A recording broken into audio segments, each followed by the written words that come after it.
이순신에게서 혹시 이순신의 약간 성격이나 그런 것 중에서 혹시 뭔가 닮고 싶거나 그런 거 있어? 제아부터. 뭔가 죽음을 두려워하지 않고 용맹한 듯 그걸 담고 싶어. 현영이는?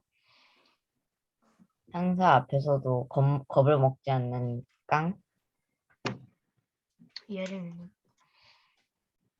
나도 약간 적 앞에서도 두려워하지 않고 나라를 지키려는 그런 책임감 같은 거. 본승이는? 나는 말에서 떨어져도 다시 하는 그 끈기가. 만약 이순신이 저 시대에 태어나지 않고 뭔가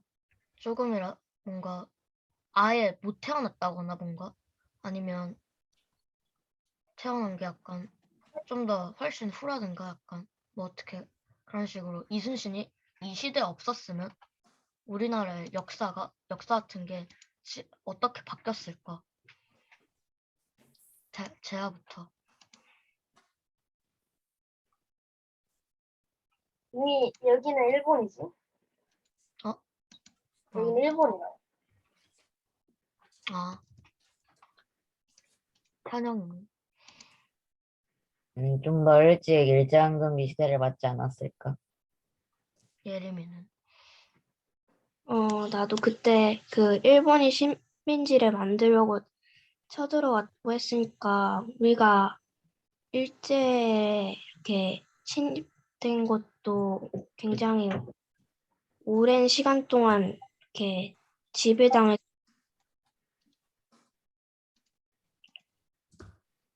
본승이는? 나도 그때 일제감정기 시대가 돼가지고 약간 좀 더 일제감정기 시대가 좀 지금 역사보다 좀 더 오래 갈 것 같아. 여기까지만 할게요. 준비한 게 별로 없어서. 네, 수고했습니다. 지금 우리 성현이가 뭐 재미난이라고 얘기해야 되나 아니면 좀 비극적인이라고 얘기해야 되나 만약에 이순신 장군이 없었다라면 결국은 우리나라 역사가 어떻게 될 것인가. 사실은 이런 말이 있습니다. 역사에 가정이란 없다.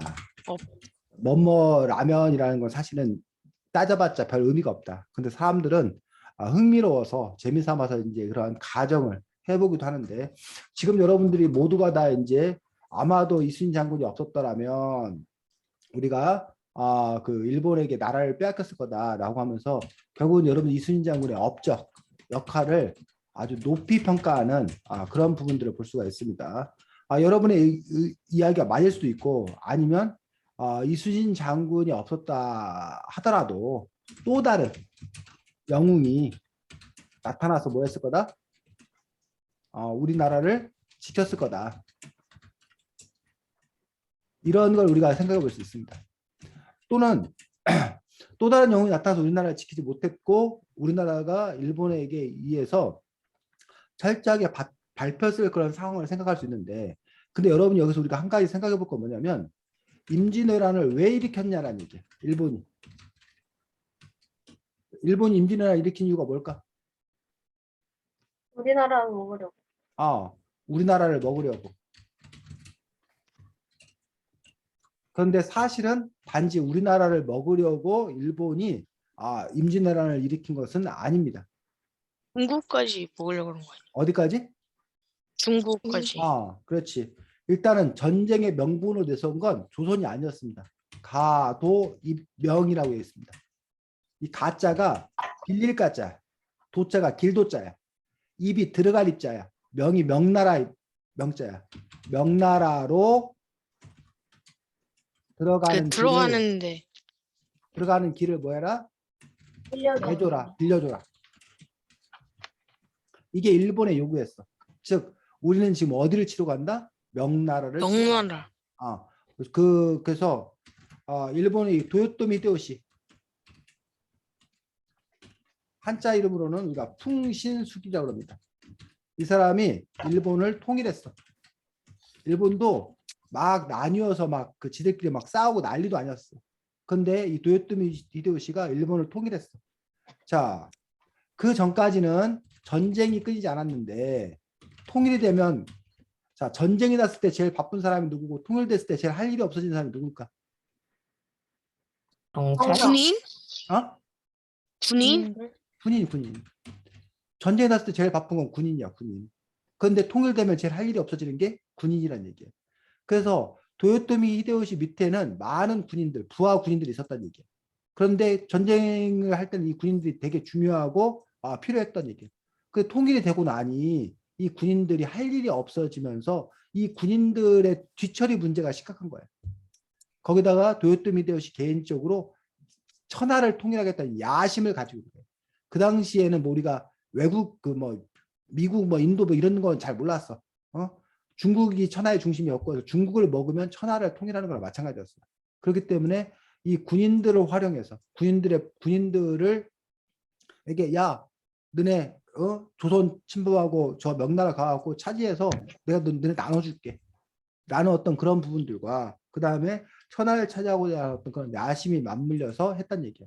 만약에 이순신 장군이 없으면 결국은 손쉽게 조선을 뭐하고 먹고 정복하고 그 기세를 몰아서 어디 명나라까지. 명나라까지 침범했을 수도 있다는 얘기지. 그러면 명나라와 어디가 일본이 전면전을 벌이고 그럼 당시 어떤 그런 군사력이나 뭐 이런 여러 가지 면을 봤을 때 과연 일본이 명나라를 뭐 할 수 있었겠냐, 이길 수 있었겠냐. 만약에 일본이 명나라를 이기지 못한다라면 오히려 명나라에 의해서 일본이 패퇴한다라면 조선은 일본의 식민지가 되지 않고 그냥 해방될 수 있지 않겠나. 아니면 오히려 명나라가 일본을 물리친 어떤 그런 대가를 조선을 먹는 걸로 했다던가 등등 여러 가지 가정이 뭐 하다는 거야? 가능하다는 거예요. 상황 설정이. 사실은 뭐 어떻게 될지는 누구도 모르는 어떤 그런 부분들이 있는데 그래서 실제로 우리나라에서 여러분들 이 책은 이제 이순신 덕분에 일본을 뭐 할 수 있었다? 물리칠 수 있었다고 라고 얘기하지만 사실은 임진왜란을 우리가 일본을 물리칠 수 있었을 때는 단지 이순신만 있는 게 아니고 누구의 활약이 컸던 거야? 누구의 도움도 있었던 거야? 명나라. 명나라 원군의 지원군의 도움도 컸던 거야. 그리고 그 외에도 뭐 권율 장군이라던가 아니면 의병들, 각 지역의 의병들이라던가 이런 이들의 노력이 합쳐진 결과 우리가 임진왜란이라는 전란을 극복할 수 있었던 거지. 단지 이순신 장군 혼자만의 어떤 그런 부분인 건가라는 부분에서 우리가 한번 엄밀하게 평가해 볼 필요가 있다라는 거죠. 그래서 그런 점에서 이순신 장군은 임진왜란 때 어떤 역할을 했었는 건가? 그 임진왜란 때 이순신 장군의 역할 이런 부분에 대해서 여러분들이 한번 생각을 해 볼 필요가 있습니다. 그래서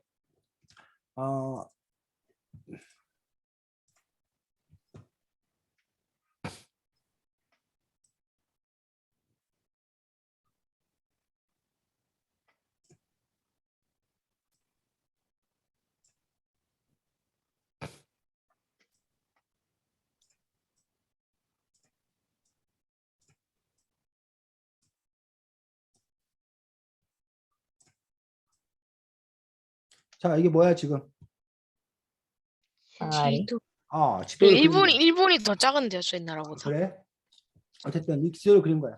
자, 일본이 여기 부산 쪽을 쳐들어와서 이렇게 어디 쪽으로? 한양 쪽으로. 그래서 이렇게 평양을 거쳐서 신의주까지 뭐 이런 식으로 지금 일본이 이걸 다 차지한 거야. 이쪽으로. 그리고 뭐 이쪽으로도 뭐 가서 뭐 또 차지하고 막 이런 거야. 자, 그런데 이순신 장군은 주로 여기서 싸웠어. 여기 남해 바다에서 여기서. 그 이순신 장군이 여기서 싸운 것들이 어떤 의미가 있냐는 얘기야. 이순신 장군 여기 육지가 싸운 게 아니거든.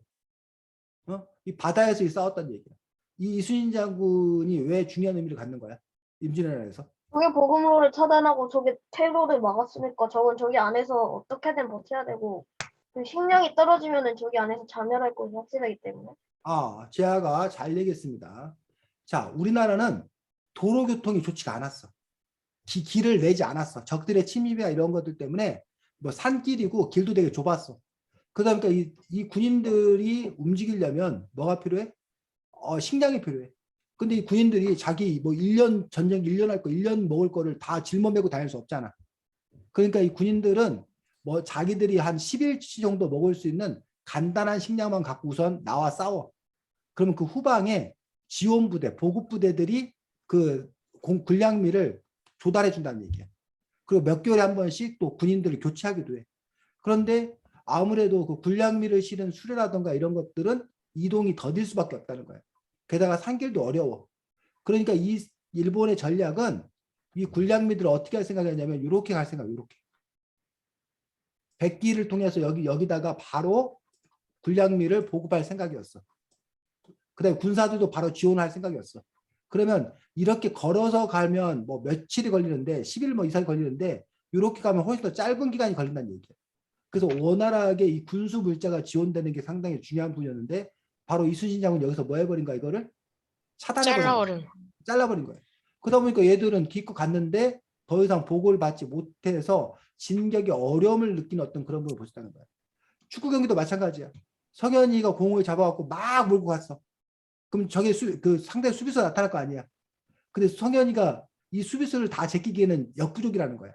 그럼 사실 성현이가 패스를 해줄 사람이 필요한데 성현이가 너무 혼자 먼저 달려가면 뒤에 성현이를 뒷받침해줄 우리 성현이네 편 선수들이 못 따라가면 성현이 결국 이 볼을 뭐 한다는 거야?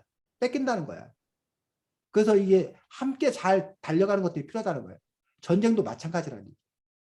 그런 점에서 이순신 장군이 이걸 차단했다는 데서 상당히 중요한 의미가 있고 두 번째 의미가 있는 것은 계속 연달아 연전연패를 한 거야. 계속 진 거야. 그래서 국민적 사기가 아주 땅바닥을 친 거야. 근데 그 당시 이순신 장군이 뭐 함으로써 최초의 승리를 거둠으로써 다시 한번 우리가 뭐 해야 되겠다? 싸워봐야겠다는 어떤 그런 의지를 가질 수 있게 됐다는 점에서 이 이순신 장군의 어떤 그 의미가 있다는 거지. 하지만 그렇다고 해서 이순신 장군 때문에 우리가 일본군을 물리쳤다? 라고 하기에는 중요한 역할이었지만 이것들이 과연 전부라고 할 수 있을 건가라는 부분에서 우리가 다른 평가가 있을 수 있다는 거지. 됐니? 네. 네. 지금 세계 역사에서 가장 큰 문제가 되고 있는 나라가 어디야?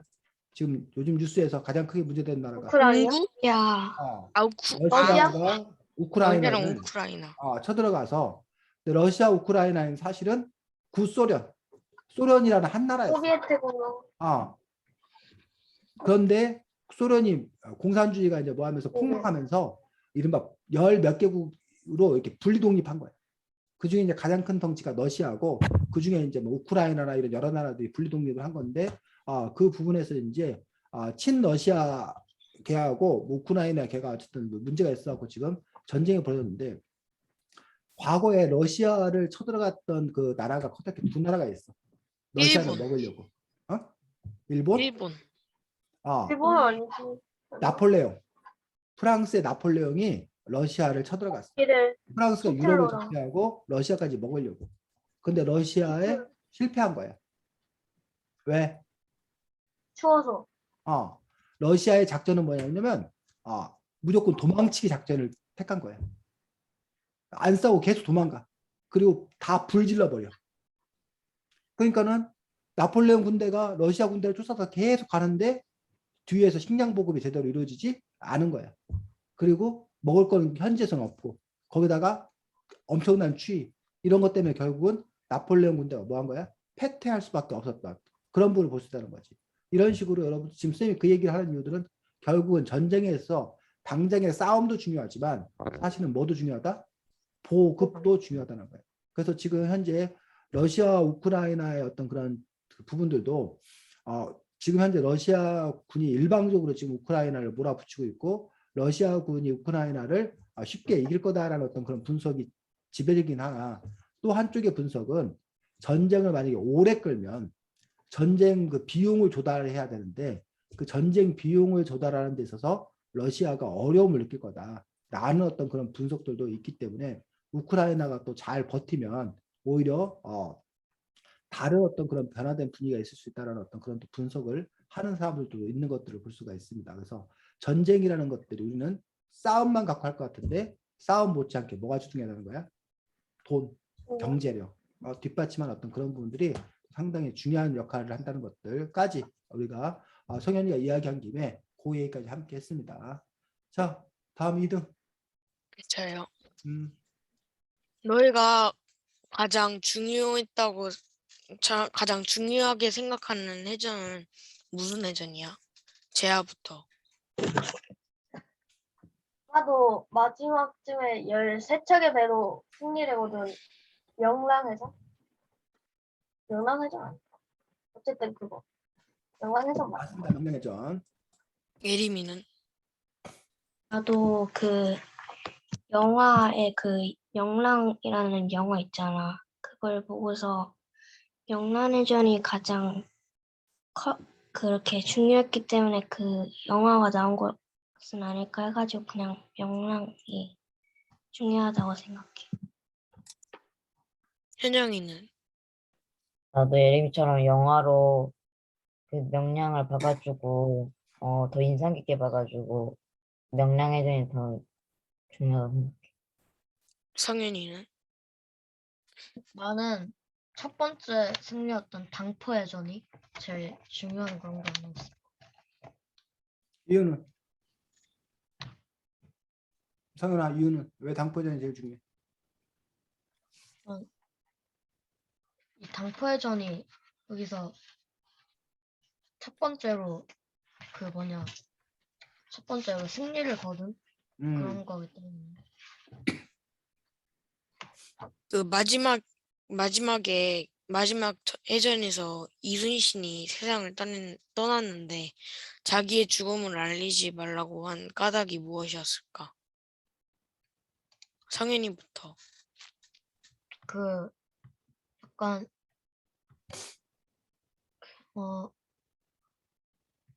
장군이 이렇게 죽으면 나머지 그런 병사들이 사기가 떨어질까 봐 약간 그렇게 알리지 말라고 한 게 아닐까. 계속 밀고 나가라고. 현영이는? 병사들의 사기를 잃지 않기 위해서. 제야는? 뭔가 장군이 죽었다고 하면은 일단 돌아가서 뭔가를 뭐 제사나 이런 거나 뭐 장군에 대한 정의를 표해야 된다는 뭔가 마음이 있고 사기도 중요하긴 한데 마지막까지 밀어붙여서 이순신 장군은 뭐 매적을 한 명도 남기지 않고 죽이겠다고 했기 때문에 지금 돌아가면은 더 이상 그들을 잡을 방법이 없기 때문에 사기도 중요하지만 자신이 외적의 토벌을 한 명도 남기고 싶지 않아서 그랬던 게 아니야. 예림이는? 나도 수군의 사기도 중요하긴 한데 그 왜군이 이순신이 죽었다는 걸 알면 막 우리나라를 만만하게 보고 약간 그럴 수도 있잖아. 막 자기들이 이겼다고 막 그럴 수도 있고. 그래가지고 그러니까 우리 수군들의 기운 같은 게 딸리지 않도록 하기 위해서 그렇지 않았을까? 저 여기까지만 할게요. 네, 수고했습니다. 자, 역시 본승이가 얘기한 부분들이 의미가 좀 있어서 그 부분들 조금 더 얘기하고 넘어갔습니다. 이순신 장군이 훌륭하다고 평가받는 부분들 중에 뭐니 해도 역시 23전 23승에 빛나는 전승 전과 성과를 거두었기 때문에 그 부분에서 이제 가장 훌륭한 그 해전사 해군들 해전사라고 그러는데 해전 역사상 이렇게 전승을 거둔 100% 승률을 갖고 있는 장군으로서는 유일하다라고 얘기하고 있어서 그래서 이제 단지 우리나라에서 훌륭한 어떤 그런 장군이 아니라 세계 해군들의 어떤 해전의 어떤 그런 역사에서 이순신 장군은 이렇게 손꼽히는 어떤 그런 장군이다라고 얘기하고 있는 것들을 볼 수가 있습니다.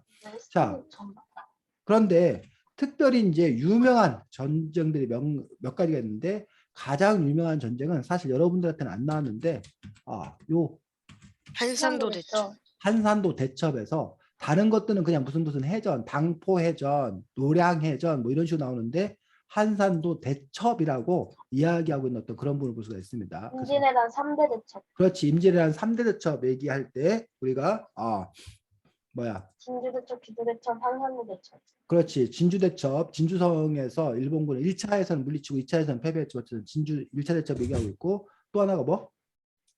기주 대첩. 귀주대첩. 아니지. 귀주 대첩은 야 고려 때 기주 대첩 아니지. 저기 행주 대첩.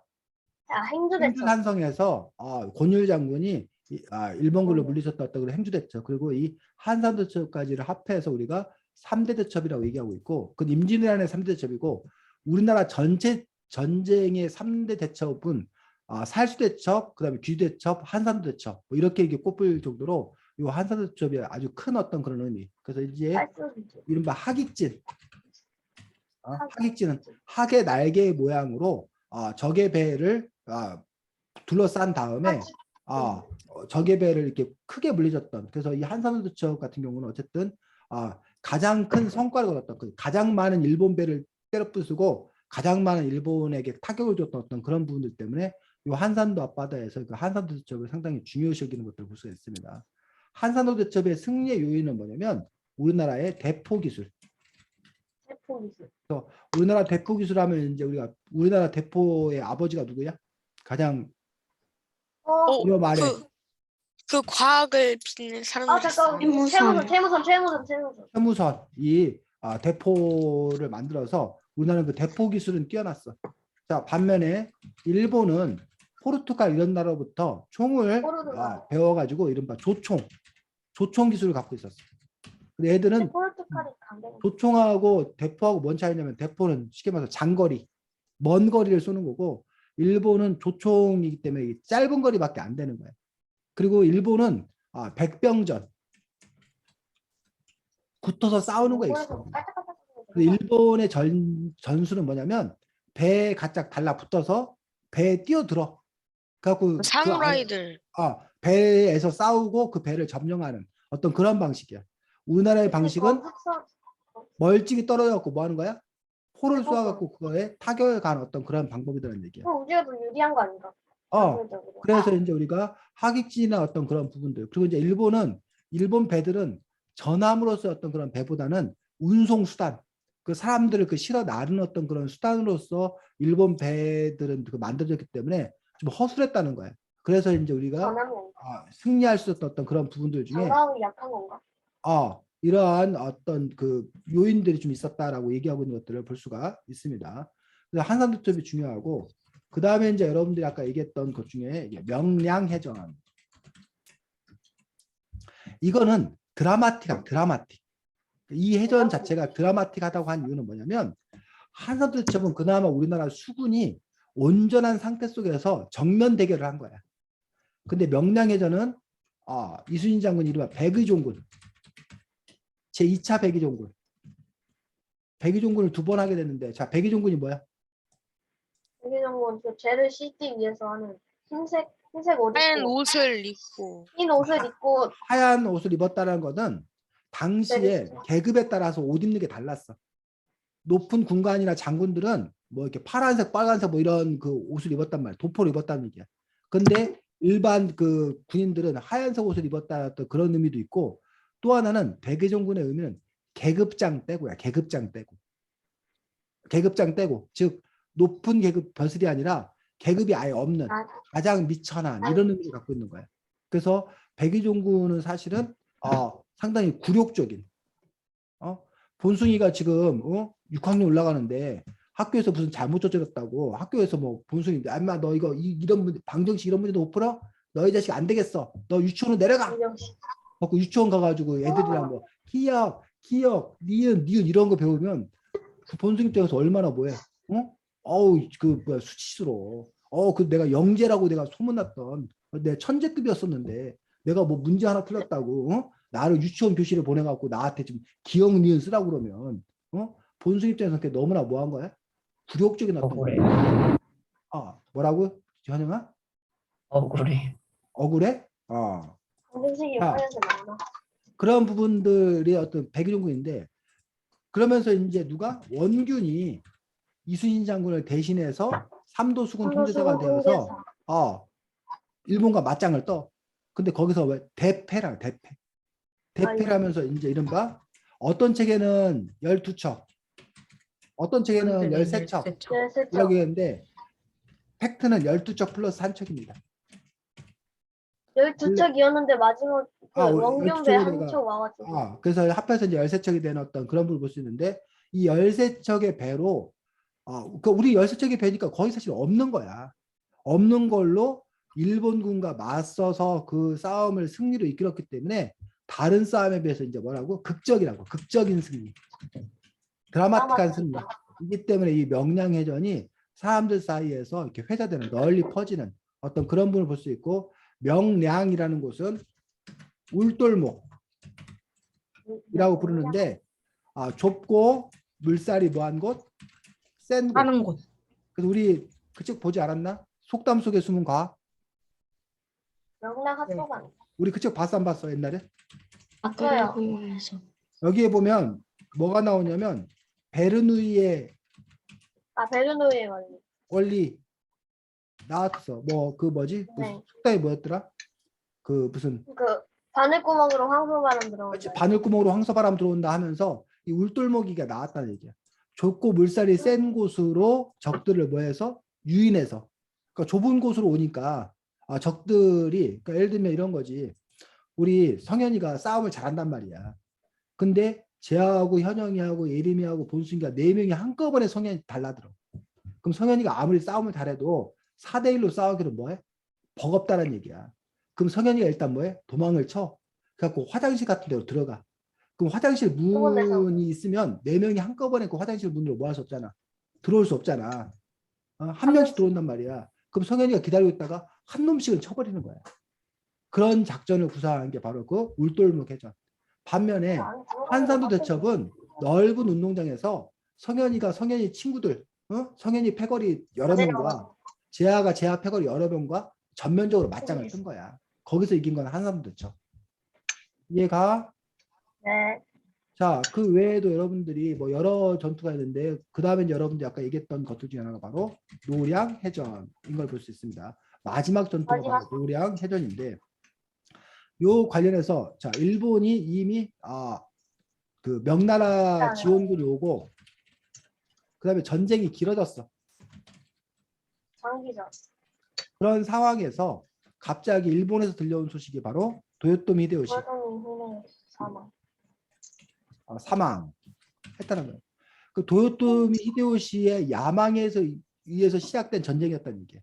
근데 그 전쟁을 일으킨 이가 사망을 한 거야.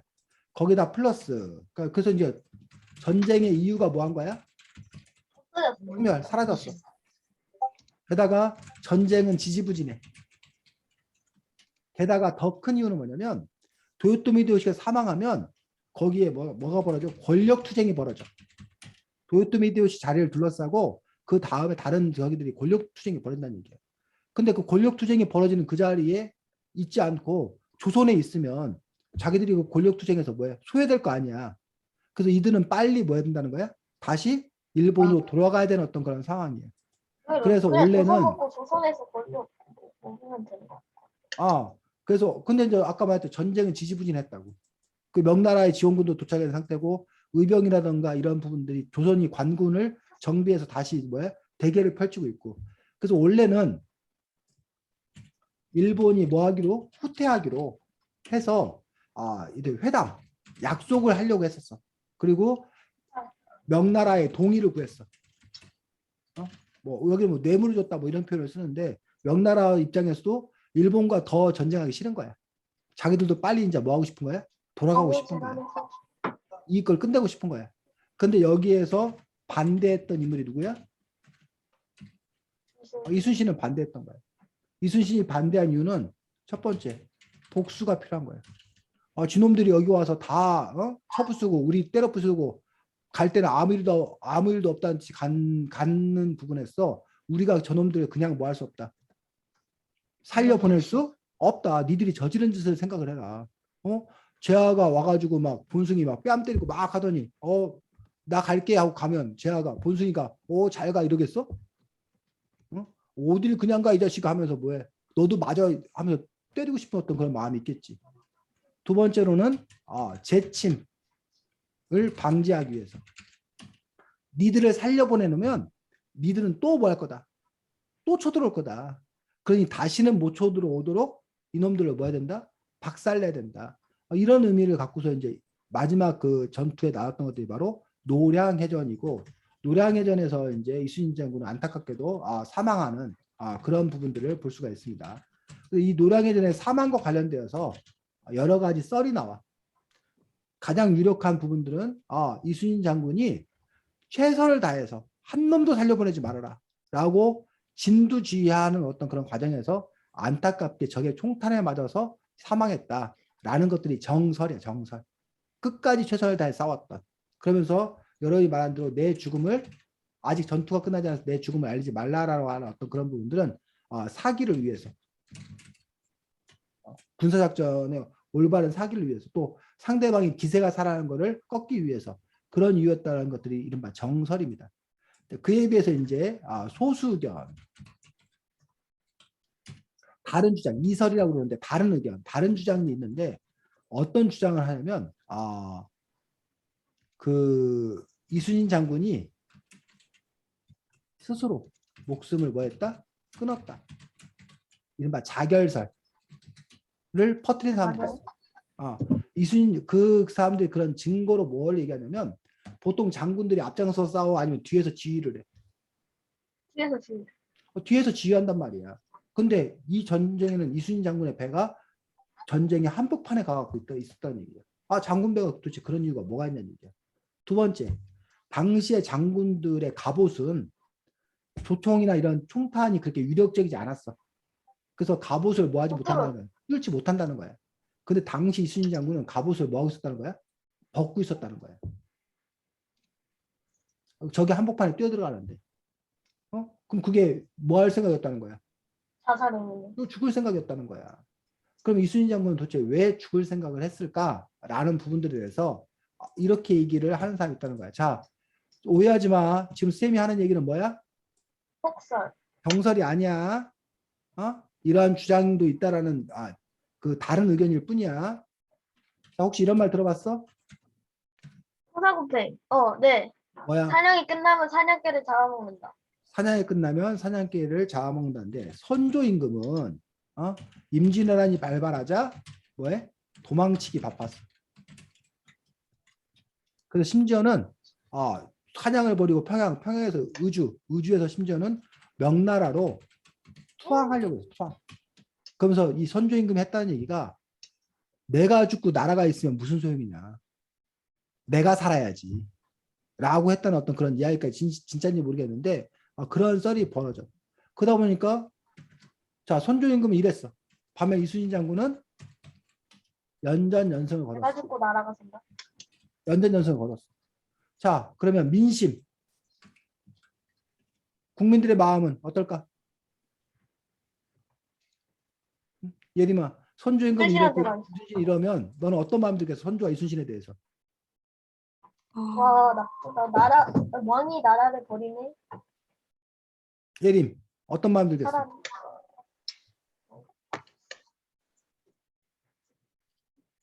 예림 안 들려? 아니요. 너라면 선조 뭘- 임금에 대해서 뭘- 어떤 마음 들고 이순신에 대해서 어떤 마음이 들겠냐고. 선조한테는 약간 무책임하다고 생각할 것 같고 이순신 장군에 대해서는. 이순신을 더 믿을 것 같은. 그렇지, 그런 마음이 들지. 자, 선조 임금 입장에서는 이순신 장군이 처음에는 너무 고마워. 왜? 잘 싸워서 이겨주니까. 나라를 맨날 패했다는 소식만 들었는데 이순신 장군이 승리했다 보니까 선조 임금이 이순신 장군 이뻐 그랬어. 그런데 나중에 명나라 지원군이 오고 이제 좀 뭐해? 일본군이 좀 패퇴하고 상황이 좀 바뀌었어. 그때부터는 선조 임금 입장에서 이순신 장군은 고맙기도 하지만 이순신 장군에게 민심이 가 있는 것에 대해서 경계하는 마음이 들었다는, 경계하는 마음. 응? 이순신 장군은 민심을 얻고 있어. 거기다가 군인도 있어. 이순신 장군이 뭐해? 영모, 쿠데타를 일으킬 마음만 갖고 있으면 세상이 뒤집어질 수도 있다는 얘기지. 그런 점에서, 그런 부분에서 이순신 장군을 뭐 하기 시작했다? 견제하기 시작했다는 거야. 그 견제의 어떤 그런 결과가 바로 뭐야? 백의종군. 이순신 장군 입장에서는 모함에 시달려서 자기가 백의종군했다는 거고, 선조 임금의 입장에서는 왕의 명령을 어긴 오만방자한 이순신을 처벌한 거야. 근데 이순신 장군이 어쨌든 백의종군에서 어쨌든 원균이 대패함으로써 다시 구원군으로 나섰으나, 이순신 장군 입장에서 이 전쟁을 승리로 이끌면 또다시 토사구팽 당하지 않겠냐. 그러니 차라리 뭐 하는 게 낫다? 전쟁 중에 죽어서 자기가 선조에 대한 충성심을 표현하는 것들도 낫다라고 생각하지 않았겠냐라는 주장을 하는 사람들도 있다는 얘기야. 본승이 말 돼? 말 되는 것 같아? 아니요. 말 안 되는 것 같아? 자, 그런 부분에서 요 부분들이 과연 말이 되는 주장인지 그렇지 않은 주장인지에 대해서는 여러분들도 판단할 수 있습니다. 제가 근데 뭐 잘 살다가 왕이 무서워 가지고 불러갔다 죽이잖아. 다시 못 들었어. 천천히 얘기해. 뭐라고? 원래 전쟁 승리하고 나서 뭐 나중에 왕이 무섭다 해서 토사구팽 뭐 예시 그런 게 있으면은 음. 잘 살다가 왕이 두려워져서 죽이잖아. 불러가. 근데 토사구팽 된 걸 알고 죽을 이유가 없지 않나? 그래서 뭐 대부분의 경우는 사실은 전쟁에서 승리를 거둔 장군에게 이른바 논공행상이라고 해서 큰 상을 주는 것들이 대부분의 어떤 그런 부분들인데, 어쨌든 선조임금의 이순신에 대한 어떤 그런 평가들은 그렇게 크지 않고, 선조 임금이 자기가 노력해서 명나라하고 잘 싸바싸바해서 명나라 덕분에 우리가 임진왜란의 승리를 거두었다, 이런 식으로 역사에는 서술되어 있는 또 그런 부분들을 볼 수가 있습니다. 그래서 그런 부분에서 이제 우리가 이순신 장군을 높이 평가하는 것과는 좀 다른 또 평가를 하고 있는 것들을 볼 수가 있어서, 여러분들도 그 일에 대해서 어떻게 평가하고 어떤 식으로 바라볼 건가는 또 여러분들의 어떤 그 기준에 따라 다르다고 생각합니다. 아까 또 성현이가 첫 번째 했던 승리를 또 중요한 승리를 꼽았는데, 선생님도 동의합니다. 아까도 선생님 잠깐 얘기했지만 계속 연전연패를 거듭하던 어떤 그런 분에서 사기가 꺾여 있었는데, 이순신 장군의 그 승리가 그 사기를 불러일으키고 어쨌든 이렇게 반전의 어떤 그런 중요한 포인트가 되었기 때문에 첫 번째 해전의 어떤 그런 승리도 상당히 그 단지 1승의 어떤 그런 의미보다 상당히 중요한 의미가 있지 않았나라고 생각합니다. 다음 3등 하겠습니다. 여기에서 선조가 저기 높에 의주까지 피난을 가잖아. 근데 만약에 너희가 백성이라면 피난을 가는 막 임금을 보고서 임금에 대한 뭔가 나라를 지키겠다는 마음이 될 것 같아. 아니면은 오히려 더 일본의 나라에 바치고 싶다는 생각이 들 것 같아. 선영이가 먼저 말해. 누가 먼저라고? 선조가 도망을 가잖아. 그러니까 너희가 백성이라면은 만약에 이거 물어본 게 아니구나. 현영이가 먼저 말해. 나였다면 임금에 대한 약간 배신감? 그것 때문에 일본의 나라를 바치긴 좀 그렇고, 약간 싸우기 싫다거나 약간 나라를 위해 일하기 싫다? 그런 마음이 들 것 같아.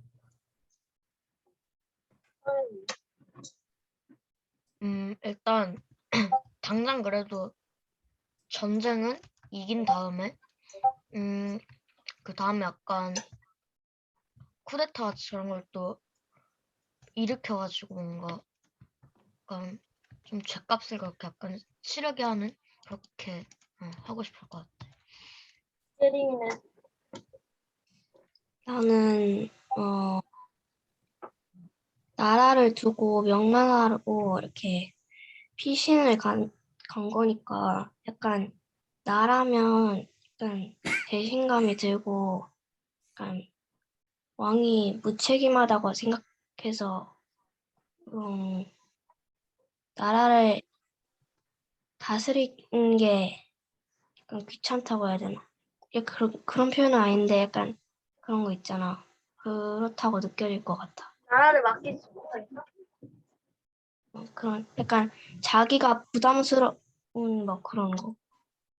부담스럽다 할까 봐 그런 것 때문에 같다고 생각할 것 같아. 원숭이는? 나도 배신감이 많이 들고 무책임하다고 생각이 들고 그럴 것 같아. 책에 보면은 이순신의 어린 시절에 대해서도 나와 있는데 그 책에서 이순신의 어린 시절에 이 어린 시절부터 뭐 그 뭔가 전쟁 놀이를 좋아하고 그 부하 같은 애들을 뭐 잘 다스렸다 뭐 이렇게 나와 있고 유성룡과 어렸을 때도 친했다고 나와 있는데 너희들은 여기에서 유성룡이 여기에서는 뭔가 그 높은 공을 세웠기 때문에 추천을 하고 뭔가 무예가 좋다고 해서 추천을 했다 나와 있는데 만약에 너희가 생각하기에 유성룡이 이순신을 재능만 보고 추천한 것 같아 아니면은 살짝 예전에 뭔가 친했던 마음 이런 거 아니까 뭔가 잘해주고 싶은 마음이 있었던 것 같아. 권승희가 먼저 말해봐. 일단 먼저 친한데 또 재능이 있으니까 한 거 아닐까? 예림이는. 나도 일단 오랫동안 친하게 지냈으니까 막 그 이순신에 대해서 더 잘 알 거 아니야. 그래가지고 그런 이순신의 재능도 그렇고 친한 것 때문에 더 잘 해주고 그런 것 때문에 그랬던 것 같아. 성현이는. 물론 이순신이 재능이 있어서 약간 그렇게 추천한 것도 있겠지만 그래도 확실히 전에 약간 친분이 있고 약간 친했던 그런 관계여서 그랬던 게 좀 있지 않았을까. 현현이. 자신이 이순신과 친한 친구였는데 이순신에게 이제 도움을 주니까 나중에 이순신이 자신을 위해 뭔가 약간 도와줘서 고맙다는 뜻으로 무언가를 줄 수도 있으니까 그런 것도 그럴 수도 있지 않을까?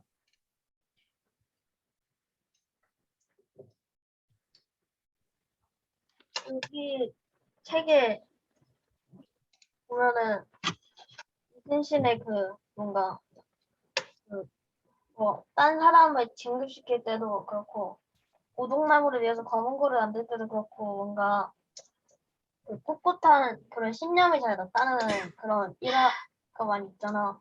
너희들은 이 일화에 대해서 어떻게 생각해? 현영이가 먼저 말해. 그냥 뭐라고? 여기에서 이순신이 뭔가 청량함, 뭐 청정적인 뭐 뇌물 같은 걸 갖지 않고 뭔가 그 뭔가 삼관오리랑 비교되는 뭔가 그런 거 있잖아. 그 뭐라 해야 되지? 어쨌든 깨끗한 마음 뭐 이런 게 있잖아. 여기에서 그런 대표적인 일화가 몇 개 나오는데 그거 서익이랑 그 오동나무 이야기가 나오잖아. 그거에 대해서 어떻게 생각해? 근데 마지막에 이거 잘 안 들려. 그거에 대해서 뭐라고 하는 거야, 지금? 어떻게 생각하냐고 이거를. 음, 이순신이, 그렇게 하는 만큼 약간 나라를 위해 일하는 그런 면이 잘 보이는 것 같아. 성현이는. 성현아? 아, 이순신의 약간 뭔가 뭐라 해야 되지?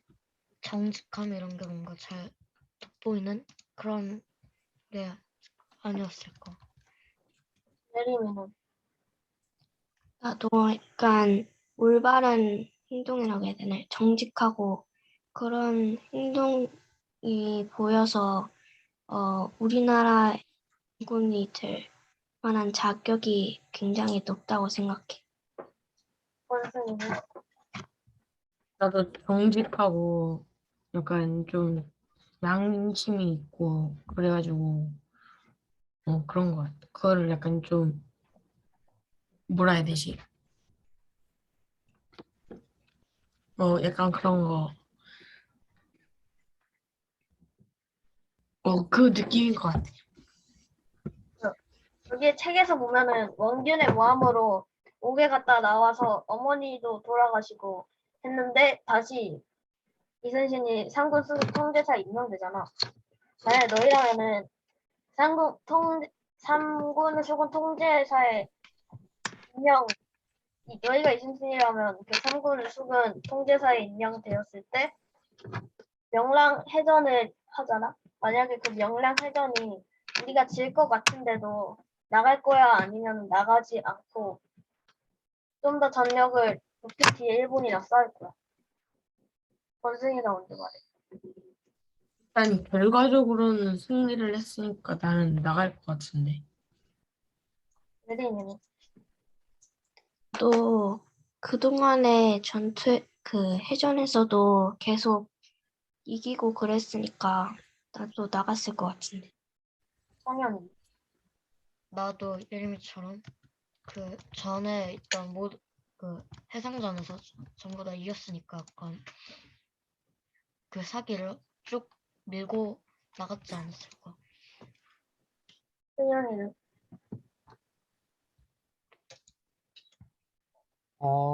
불리한, 약간 어려워도, 나라를 위해 써겠다는 그런 마음으로 나왔을 것 같아. 저 여기까지 할게요. 네, 수고했습니다. 자, 우리 재아가 한 얘기들 중에서 몇 가지만 조금만 더 얘기하고 또 다음 넘어가도록 하겠습니다. 우리 선조임금 하면 아까도 도망친 군주, 그래서 아주 비난을 많이 받는 경우가 있는데 이 선조가 도망친 거에 대해서 우리는 대부분 다 부정적인데 오히려 이것을 임진왜란의 승리의 요인으로 꼽는 그것도 이제 소수 주장이에요. 소수 주장. 그런 주장이 있어서 소개하도록 하겠습니다. 자, 당시 전쟁은 누구? 왕을 잡는 게 중요했다는 거예요. 왕을 잡아서 왕이 항복하면 전쟁이 끝나는 거예요. 그런데 선조 임금이 재빠르게 뭐 하는 바람에 도망치는 바람에 전쟁이 길어졌다는 거야. 시간을 벌 수 있었다는 거야. 그래서 결국은 장기전으로 끌고 와. 명나라의 원군도 오고 뭐 이순신 장군이 승리해서 결국은 승리할 수 있었다. 만약에 근데 선조가 도망 안 가고 한양에 그대로 있었더라면 일본군한테 잡혀갖고 그 길로 그냥 뭐 했을 거다? 전쟁이 끝났을 거다. 망하다. 그러니 선조가 맞는 도망치는 게 오히려 뭐 한 거다? 잘한 거다. 라는 그런 주장들도 있더라는 거지. 말 되는 것 같아? 네. 그러면 과연 선조가 도망친 거를 이 선조가 이 전쟁을 승리로 이끌기 위한 지혜로운 어떤 그런 결단으로 볼 것인 건가? 아니면 지 살라고 하다 보니까 그냥 우연히 그렇게 되는 것인 건가? 라는 부분에 대한 어떤 그런 평가들은 조금 달라질 수 있겠다라고 생각합니다. 자, 그 다음에 유성룡이라는 인물은 상당히 임진왜란에서 상당히 중요한 인물입니다. 호는 서해 이제 호고 서해 유성룡인데 이 사람이 전쟁이 끝난 다음에 이제 쓴 책이 있어. 그 책 이름이 징비록이라는 책이에요. 징비록이라는 책은 뭐 백서라고 해야 되나 그 있었던 일들을 낱낱이 기록함으로써 후대에 교훈을 주기 위해서 어떤 그런 쓴 책. 그래서 그 당시 임진왜란의 어떤 그런 발생 원인부터 시작해서 경과 이런 얘기들 쭉 썼는데 당시에 이제 우리 그 선조 임금 당시에 조선은 이른바 당파 싸움이라고 좀 이렇게 부정적으로 얘기하는 거 볼 수 있고 하지만 또 긍정적으로 보면 지금도 우리가 민주주의 국가에서 정치적으로 의견을 같이 하는 사람들끼리 모여서 정당을 결성해서 지금도 보면 우리나라가 뭐 더불어민주당이니 뭐 국민의힘이니 뭐 정의당이니 뭐 이런 당이 있어가지고 하듯이 당시에는 동인과 뭘로 서인으로 나누어져 있었던 어떤 그런 부분을 볼 수 있다는 거예요. 근데 이 동인과 서인의 각각의 사람들을 일본에 보내. 일본이 정말 전쟁을 일으킬 것 같으냐라고 보낸다는 얘기야. 당시 서인의 인물이었던 사람은 황윤길이었는데 이 사람은 전쟁이 곧 날 것 같다. 그러니 우리가 대비해야 된다라고 주장을 해요. 반면 동인이었던 사람은 이름이 누구였냐면 김성일이라는 사람은 아니다. 전쟁의 분위기가 뭐해? 느끼지 못했다. 그리고 이 사람은 도요토미 히데요시를 서인에서 높이 평가해. 일 저지를 사람이다. 반면에 동인에서는 거의 얍삽하게 생겨가고 그럴 만한 일이 못 된다. 라고 하는 어떤 그런 부분들. 그래서 결국은 우리가 전쟁을 제대로 대비하지 못했고 결과적으로 이제 실패 당했던 어떤 그런 부분들을 볼 수가 있는데 이 부분에서 어쨌든 이 서해 유성룡도 어느 쪽이었다는 거야? 동인 계열이었다는 거야. 유성룡도. 하지만 어쨌든 전쟁이 막상 발발하자 이 유성룡이 뭐 명나라 군대와의 어떤 그 조율이라던가 아니면 어떤 전쟁을 수습하기 위해서 최선의 노력을 다했던 어떤 그런 인물로서 유성룡이 업적을 손꼽고 그 다음에 유성룡이 잘한 일들 중에 하나가 바로 이순신 장군을 뭐한 것들 천거한 어떤 그런 노력들 추천함으로써 결국은 이순신 장군이 그 전까지만 해도 별 볼 일 없는 그냥 그 시골 동네 그냥 그 군수 정도 할 수 있는 뭐 이런 변방을 떠도는 장수에 불과했다는 거예요. 근데 전라자수장과 어쨌든 꽤 높은 그런 직책에 임명을 함으로써 임진왜란을 대비할 수 있었던 어떤 그러한 계기가 되는 것도 볼 수가 있는데 그 부분에서 이제 지금 여러분이 말한 대로 사천 개인적인 어떤 부분들 때문에 천거한 것이냐 아니면 정말 능력 위주의 어떤 그런 발탁이냐. 근데 그게 참 어려워. 성공하면 능력 위주의 발탁이 맞는 거야. 근데 성공 못하면 개인적인 어떤 그런 천거에 불과하게 되는 어떤 그런 부분들이기 때문에 사실은 뭐라고 이렇게 판단하기가 쉽지는 않은 또 그런 부분들을 볼 수가 개인적으로 했는데 뭔가 그렇게 된 거. 자, 수고했습니다. 다음. 자, 해. 저 앞에서 한 개에서 2개 정도 해가지고 하나만 할게요. 아까 성현이 질문이랑 약간 비슷하기도 한데, 만약에 이순신이 임진왜란에 있었던 시대에 그렇게 있었던 사람이 아니었다면, 이순신은 지금에서도 막 이름을 알리는 약간 유명한 장군이 될 수 있었을까? 제하. 나는 아닐 것 같아. 왜냐면은 이순신 장군이 유명해진 계기가 뭐 23전 23승 그리고 이순신 장군 하면은 뭐 한산도 내전까지 임진왜란을 많이 떠올리는데 요즘 같이 뭐 전쟁이 나기는 하지만 그렇게 많이 나지도 않고 요즘은 또 그런 이순신 장군의 시대처럼 또 그렇게 기략 같은 걸로 싸우기도 하지만 뭔가 장비도 매우 중요하게 되었잖아. 그리고 요즘은 전쟁도 많이 나지 않고 그리고 지금 이순신 장군이 다시 태어난다고 해서 요즘은 뭔가 계급도 없기 때문에 계급 세대도 아니고 하기 때문에 뭐 과거 같은 것도 없고 그래서 자신의 뭔가 계급이나 뭔가 유성룡 같은 든든하진 않죠. 뭔가 추천을 해줄 사람도 없기 때문에 지금은 뭔가 미인과 같은 자리에 올라갈 수 없다고 보죠. 그럼 현영이는? 지금은 전쟁이 일어나지 않고 평화로우니까 그가 알려지지는 못할 것 같아. 본승이는? 나도 우리가 지금 아는 이순신보다는 그렇게 알려질 것 같지 않아. 그럼 성현이는? 나도 같은 의견이야. 요즘 우리나라에서도 그렇고 뭐 전 세계적으로 싸움도 잘 안 하는데 그렇게 전쟁으로 유명하게 뜰 일이 없지 않았을까. 자, 여기까지 할게요. 네, 수고했습니다. 그래서 이제 그 말들 중에 이런 말들이 있습니다.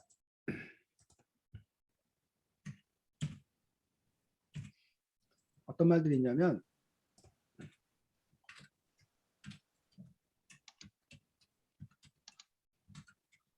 만세, 어지러운 세상에서 영웅이 태어난다. 그 어지러운 세상을 해결할 수 있는 어떤 그런 영웅이 필요한 어떤 그런 물에서 임진왜란이라는 난세가 있었기 때문에 이순신 장군이라는 어떤 그런 불세출의 영웅이 탄생할 수 있었던 거다. 그런데 이른바 평화의 시기였다면 아무래도 군인이 역량을 발휘하기에는 어려움을 가질 수밖에 없다는 거예요. 여러분 이렇게 생각하면 돼. BTS가 임진왜란 당시에 태어났더라면 어땠을까? 또 반대로 이순신 장군이 지금 태어나면 어땠을까? 그러니까 지금 같은 시대에는 BTS 같은 그런 사람들이 훨씬 더 뭐해? 역량을 발휘하고 더 많은 인기를 끌고 나라의 그 명예를 드높이는 어떤 그런 부분을 갖고 있지. 이 BTS가 임진왜란 당시에 태어났으면 뭐 별 볼 일이 뭐가 있겠어 사실은. 그런 점에서 인물과 시대가 서로 이렇게 맞아 떨어져야 되는 어떤 그런 부분들. 또 꼭 그 시대와 인물뿐만 아니라 여러분도 마찬가지야. 여러분이 자신이 잘하는 어떤 그런 일들이 있고 그 잘하는 일들이 그 필요로 하는 어떤 그런 상황 이런 것들과 이렇게 만났을 때 그럴 때 더 큰 효과를 발휘하는 어떤 그런 걸 볼 수 있다는 거예요. 그래서 지금 우리가 이 줌으로 수업을 하고 있는데 이 줌이라는 회사가 이렇게 뭐해? 갑자기 엄청 커졌거든.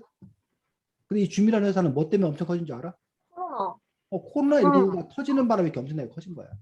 만약 코로나19가 터지지 않았더라면 이 줌이라는 회사가 이렇게 급속적으로 성장할 일은 없었다라고 얘기를 하고 있다는 거예요. 그러니까 어떤 그런 그 서비스나 이런 것들도 그 시대의 어떤 그런 상황에 따라서 어떤 서비스가 더 막 커지고 또 반대로 어떤 서비스는 막 뭐하고 가라앉고 그런 점에서 여러분들이 그 시대를 바라본 어떤 그런 눈. 다시 이제 두 가지야. 우연히 예림이가 태어났는데 우연히 나 같은 얼굴이 세상에서 제일 예쁜 얼굴로 사랑받는 그런 때에 태어난 거야. 그런 나라에 태어난 거야. 그런 그 우연, 운명 이런 것이 있을 수도 있고 아니면 이럴 수 있다는 거야.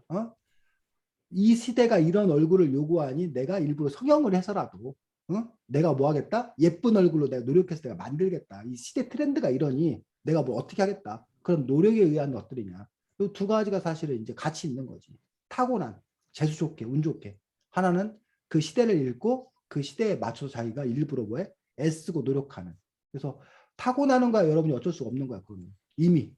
근데 이제 여러분들이 시대를 읽고 그 시대에 맞춰서 내가 어떻게 살아야겠다라고 하는 부분들은 여러분이 얼마든지 노력할 수 있는 이유들이고 우리가 위인전을 읽고 역사를 본 어떤 그런 이유들은 그 위인전과 역사가 단지 과거의 일, 옛날 일이 아니라 그 과거의 일, 옛날의 일에서 오늘날의 모습을 볼 수 있다는 거예요. 지금 아까 선생님이 우크라이나 얘기 잠깐 했었는데 우크라이나에서 그 푸틴이 전쟁을 일으킬지 안 일으킬지 어떻게 대비를 해야 될지 이런 부분에 대해서 자기들이 조금 더 현명했더라면 오늘날의 어떤 그런 부분들이 달라질 수 있다는 거예요.